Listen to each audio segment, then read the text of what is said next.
সব সময় মাছ মাংস খেতে খেতে অরুচি হয়ে গেলে সজনে ডাঁটা দিয়ে এই রেসিপিটি একবার বানিয়ে দেখো। যেমন মুখে রুচি ফিরবে তেমনি খেতেও অসাধারণ। তাহলে দেখে নাও পুরো রেসিপিটি।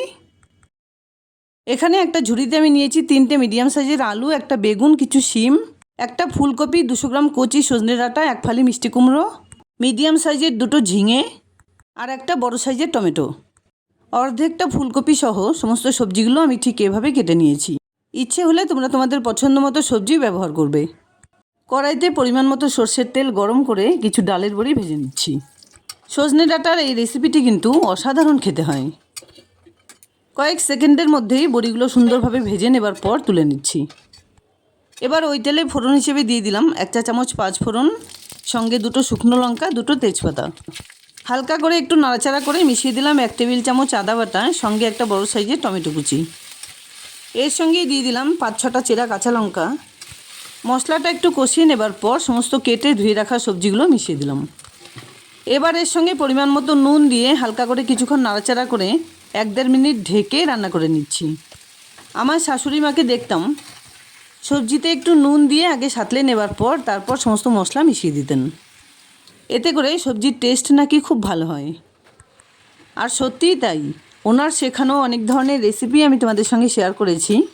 1-1.5 মিনিট পর ঢাকনা সরিয়ে সবজিগুলো একটু নাড়াচাড়া করে মিশিয়ে দিলাম 1 চা চামচ করে হলুদ গুঁড়ো, জিরে গুঁড়ো, ধনে গুঁড়ো। এরকম ধরনের সবজি হলে আমার কিন্তু আর মাছ মাংস লাগে না। আমার মতো যারা সবজি প্রিয় তাদের কাছে কিন্তু খুব ভালো লাগবে এই রেসিপিটি। আবারও কিছুক্ষণ ঢেকে খুলে রান্না করে নেবার পর মিশিয়ে দিলাম 1 কাপ পরিমাণে জল। 2 টেবিল চামচ গোবিন্দভোগ চাল আগে থেকে ভিজিয়ে রেখেছিলাম। 1/2 কাপ জল দিয়ে সেটাকে পেস্ট করে এবার এটা মিশিয়ে দিলাম। নিরামিষ তরকারিতে গোবিন্দভোগ চাল বাটা মিশিয়ে দিলে কিন্তু দারুণ সুন্দর একটা ফ্লেভার আসে আর খেতেও ভালো লাগে। কন্টিনিউ নাড়াচাড়া করে 3-4 মিনিট রান্না করে নেবার পর মিশিয়ে দিলাম ভেজে রাখা ডালের বড়ি, সঙ্গে কিছুটা পরিমাণ ধনেপাতা কুচি। গোবিন্দভোগ চাল বাটা মিশিয়ে দিলে আর ধনেপাতা কুচি ব্যবহার করার দরকার পড়ে না, তবুও অনেকের পছন্দের খেয়াল রাখতে গিয়ে মিশিয়ে দিলাম। 7 থেকে 8 মিনিটের মধ্যে খুব সুন্দরভাবে রান্নাটা কিন্তু আমার করে নেওয়া হয়ে গেছে। এবার এটাকে নামিয়ে নিচ্ছি। ঠান্ডা বা গরম ভাতে এই রেসিপিটি অসাধারণ খেতে। তাছাড়াও রুটি পরোটার সঙ্গে খারাপ লাগবে না। আশা করছি বন্ধুরা আমার এই রেসিপিটি তোমাদের খুব পছন্দ হয়েছে।